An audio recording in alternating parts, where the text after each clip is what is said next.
תסתכלו עליי, תסתכל עליי פה בבקשה, כולם שהבינו, אנחנו נמצאים בראשון לציון בתחנת דלק בסוגוד. לי קוראים יוני, מי שלא מכיר, ואני מזמין אתכם לבוא לאכול אצלי את הדבר המדהים הזה.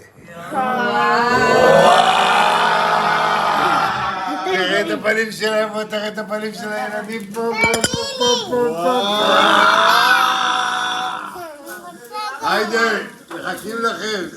הכי דקה שיש ראשון לציון, מה שהכי מצחיק פה, מי שלא מבין, אתם שוטרים שתבינו, הכי דקה, זה בעיה להגיד את הכתובת, הכי דקה שיש.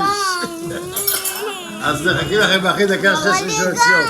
אוהבים אתכם, היידה!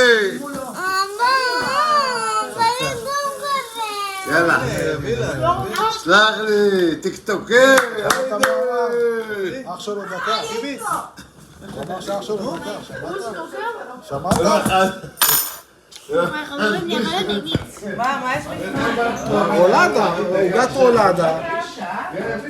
עוגת רולדה.